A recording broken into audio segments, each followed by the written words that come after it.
माँ तुम ऐसी हो, ये कहानी एक माँ की है। विशाल बहुत परेशान था। उसे समझ में नहीं आ रहा था कि वो इस परिस्थिति से कैसे निपटे। वो अपनी माँ को बहुत प्यार करता था, किंतु उसकी पत्नी और बच्चे उसकी माँ से बहुत दूर भागते थे, क्योंकि उसकी माँ की एक आँख नहीं थी और साथ ही उसकी कमर भी 90 अंश पर झुकी थी।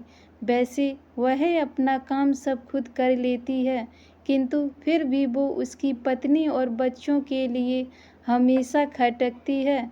दादी, आप ऊपर वाले कमरे में जाओ, मेरे दोस्त आ रहे हैं, विशाल के बेटे अखिल ने बड़े बेरुखी से कहा।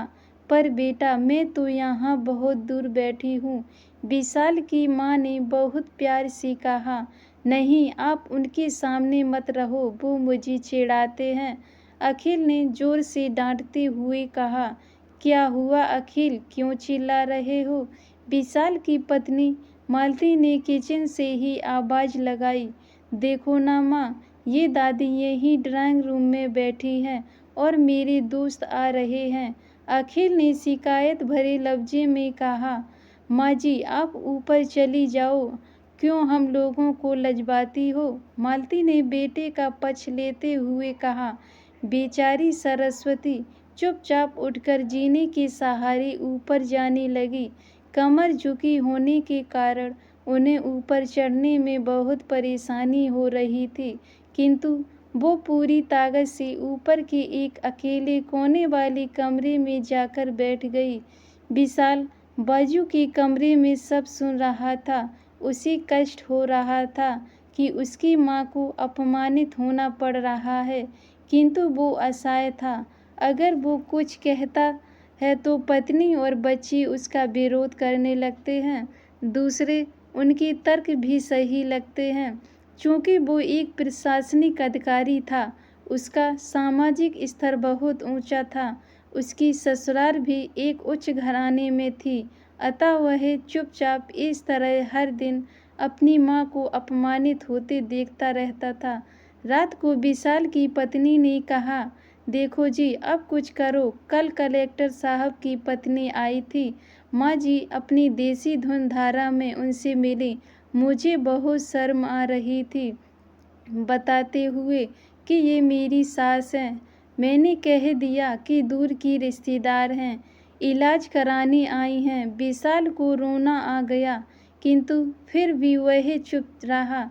उसे समझ में नहीं आ रहा था कि वो क्या करे। अपने बेटे की मन स्थिति को सरस्वती अच्छी तरह से जानती थी और बेटे को कोई कष्ट ना हो, इसलिए वो हर बात को चुपचाप सह लेती थी। विशाल बहुत उदास रहने लगा। एक तरफ परिवार और सामाजिक स्तर पर जीने की प्रतिबद्धता थी, तो दूसरी ओर आखिर माँ से अपने बेटे की यह हालत नहीं देखी गई। एक दिन उसने अपने बेटे से कहा, विशाल, बहुत दिन हो गए हैं, मैं अपने गांव जाना चाहती हूँ, मुझे वहाँ पहुँचा दो। मेरा यहाँ मन नहीं लग रहा। किंतु माँ, वहाँ तो कोई नहीं है, तुम्हारी देखभाल कौन करेगा? विशाल ने आश्चर्य से पूछा।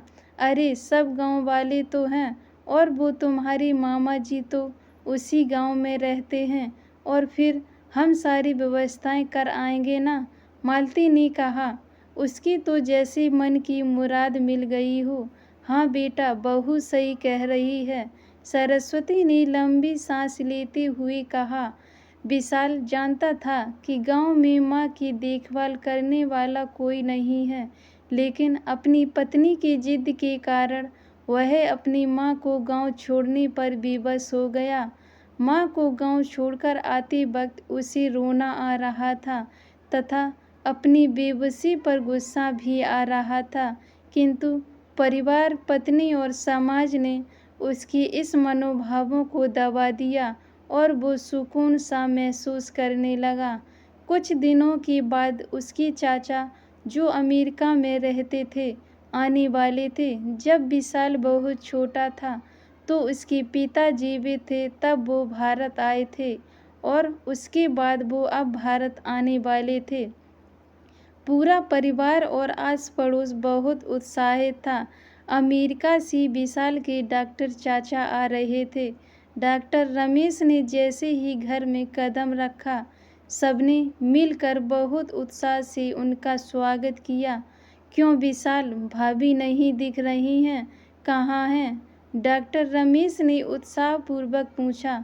जी वो गांव में रहती हैं, यहाँ उनका मन नहीं लगता, मालती ने सपाट लहजे में उत्तर दिया।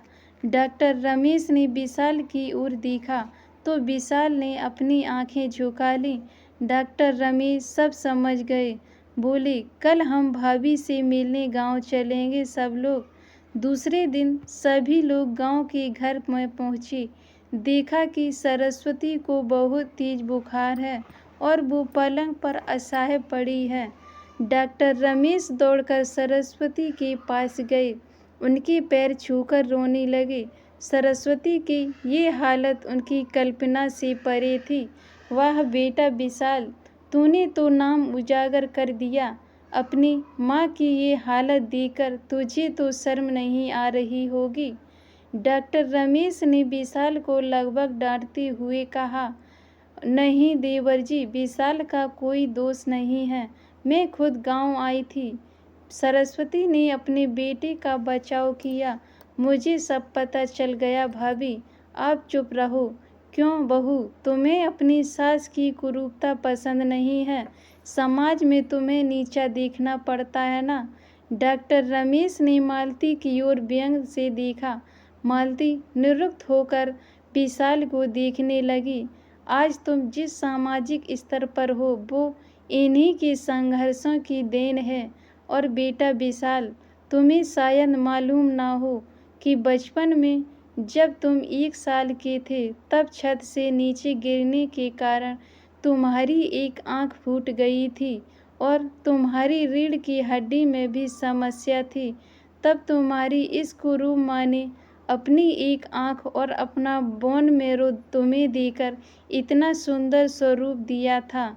विशाल बेटा, इतने सालों तक संघर्ष करके बेटे को प्रशासनिक अधिकारी बनाने वाली इस संघर्षशील औरत की तुम लोगों ने यह दशा कर दी। तुम्हें ईश्वर कभी माफ़ नहीं करेगा। डॉक्टर रमेश की आंखों से अश्रु जलधारा बह रही थी। अब भाभी, आप मेरे साथ अमेरिका जाएंगी, यहाँ इन स्वार्थी लोगों के बीच नहीं रहेंगी। डॉक्टर रमेश ने सरस्वती से कहा। विशाल को तो काटो तो खून नहीं था। डॉक्टर रमेश जो उसके चाचा थे, उन्होंने जो राज बताया, उसके बाद तो विशाल को यही लग रहा था कि उससे ज़्यादा पापी इंसान इस दुनिया में कोई और है ही नहीं। वह दौड़ता गया और माँ सरस्वती के कदमों से लिपट गया।